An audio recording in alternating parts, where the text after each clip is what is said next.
Chicos, ¿cómo están? Me han convocado nuevamente para la unidad número 6, que tiene que ver específicamente con la representación de los incapaces, o sea, la incapacidad de hecho, la tutela y la curatela. Hemos visto en la unidad anterior, al hablar del pater familia, que este señor, jefe de la familia, tenía amplia potestad sobre todos los integrantes de la misma, tanto en las relaciones personales como en las relaciones patrimoniales, y que cuando el pater familias fallecía, sus hijos quedaban libres, sean varones o sean mujeres, se convertían en sui iuris por oposición a la situación de alieni iuris que habían tenido, para formar tantas familias como hijos existieran, hijos varones.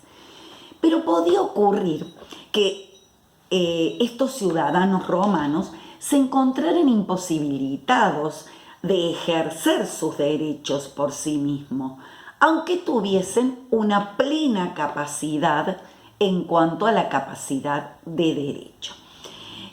Si hacemos un repasito de la unidad 4, vamos a decir que la capacidad consiste en la aptitud o en la facultad que se tiene para adquirir derechos o contraer obligaciones. Esto es, ser titular de derechos, tener derechos y adquirirlos para poder luego ejercerlos por sí mismo.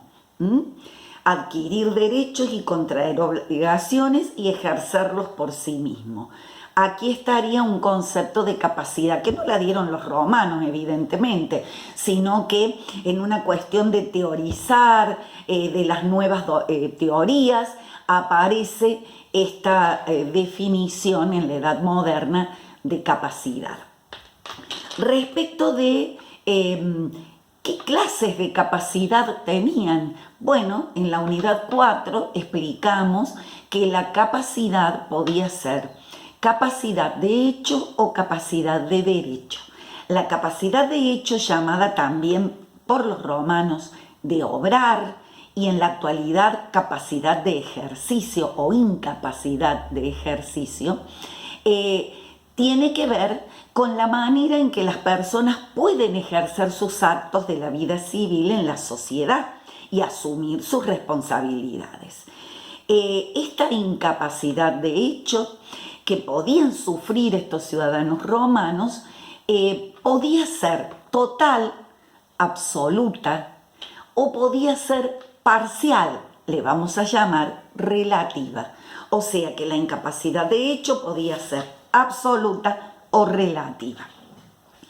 Esto respecto de la incapacidad de hecho. Vamos a dejar de lado la llamada capacidad de derecho, que tiene que ver con la posibilidad de adquirir derechos, contraer obligaciones, ser titular, digamos, en definitiva, de derechos.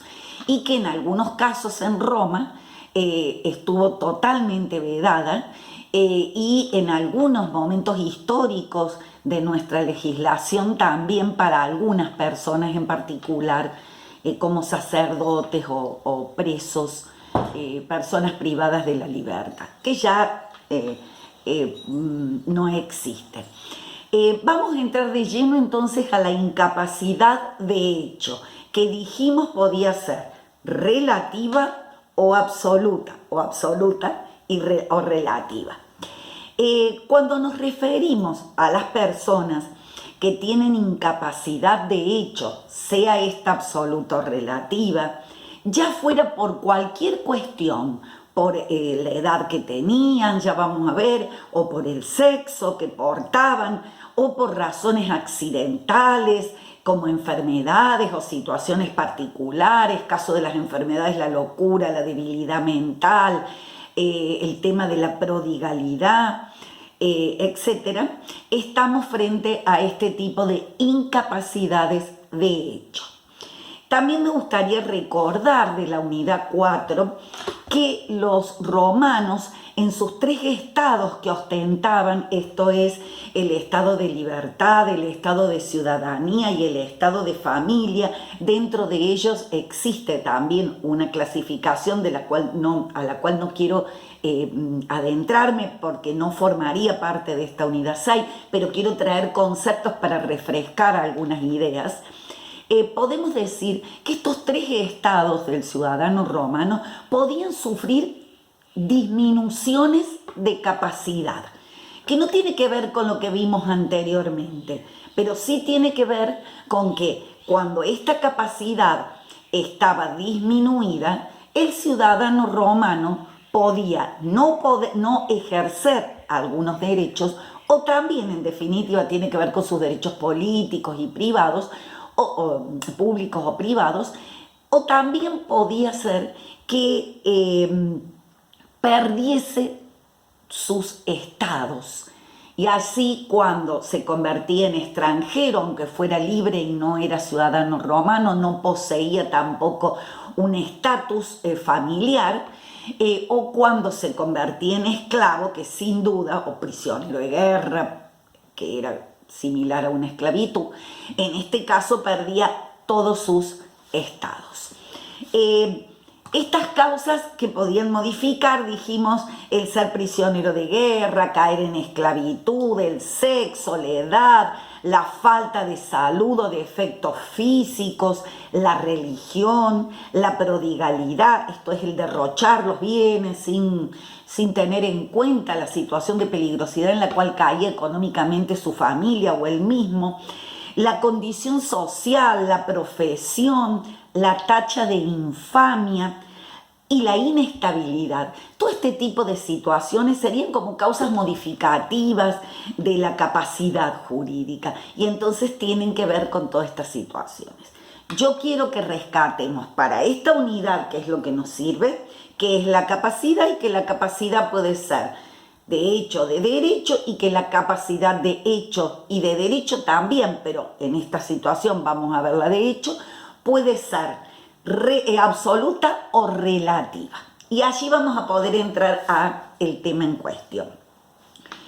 Respecto de estas representaciones que vamos a nombrar, que van a cubrir y van a tratar de proteger a aquellas personas que, quedando libres de la autoridad paternal o del pater, necesitan aún protección porque tienen ciertas disminuciones, es que aparecen las figuras de estos representantes legales o necesarios, a los cuales les vamos a llamar tutor o curador, llamando a la persona protegida por ellos, o sea, el incapaz, pupilo.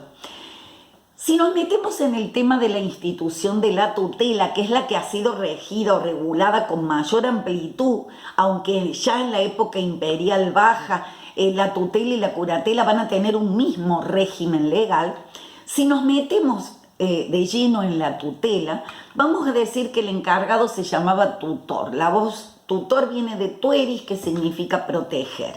Protegía a la persona y a su patrimonio, casi como el pater. Pablo nos da una definición en el digesto extraída o tomada del jurisconsulto Servio Sulpicio en el digesto 26.1.1 Proemio, y nos dice que la tutela, podríamos decir la curatela también, es la fuerza y potestad sobre una cabeza libre, dada y permitida por el derecho civil para proteger al que por su edad no puede defenderse a sí mismo. Como verán, esta definición de Pablo es incompleta, porque si dijimos que había muchas causas, y entre ellas el sexo, los problemas de salud, situaciones particulares, aquí solo menciona la edad. Por lo tanto, esta definición es incompleta. Alude solo a la tutela de los impúberes y habla de potestad. También allí habría un error. El único que poseía o tenía potestades era el pater familia, sus 4 potestades.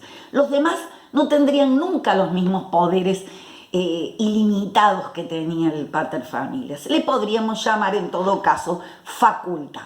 En la época republicana, esta facultad se va a convertir en un deber o carga para el tutor, y en época posclásica se va a convertir en un oficio oneroso y además una carga.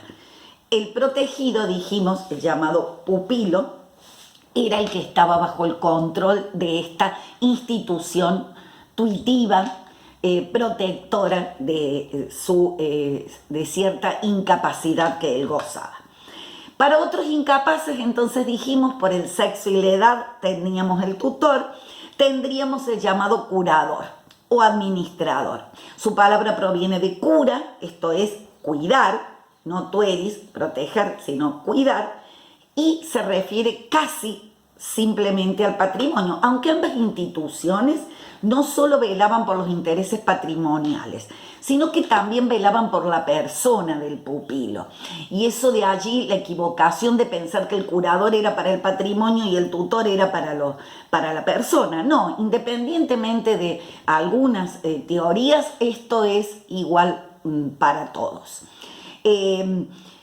Podemos establecer que estas instituciones que velaban para patrimonios y para personas, aunque la cuestión de las personas, las cuestiones personales estaban siempre a cargo de algunos parientes, ya los vamos a comentar, podemos establecer que fundamentalmente la diferencia radicaría en que la tutela protegía supuestos que tenían una causa general y más o menos permanente, caso, sexo o edad, y que el curador protegía, en cambio, causas particulares, accidentales, bien específicas, como el caso del pródigo, del demente, de los enfermos, de la curatela que se establecía sobre bienes, ¿no? O sea, no solo personas, miren, sino también bienes.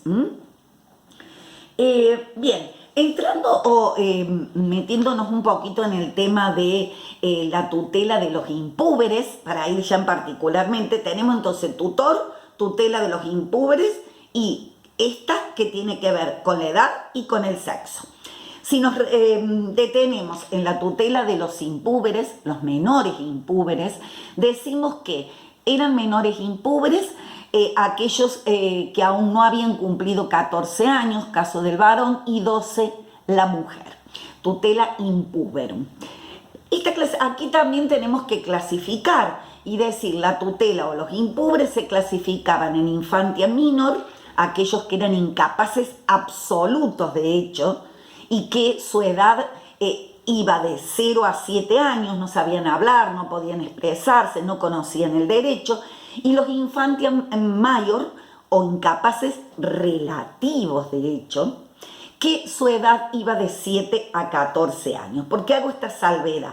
Los incapaces absolutos de hecho eran aquellos que no podían realizar ningún tipo de acto de la vida civil, siempre debían estar acompañados, no sabían expresarse y no podían ejercer sus actos, 0 a 7 años, mientras que los incapaces de hecho relativos eran aquellos que podían realizar ciertos actos, siempre que ellos beneficiaran su patrimonio, ejemplo, aceptar una donación, pero nunca que la perjudicaran. Por ejemplo, ellos mismos hacer una donación, menoscabar, disminuir su patrimonio para darle algo a alguien.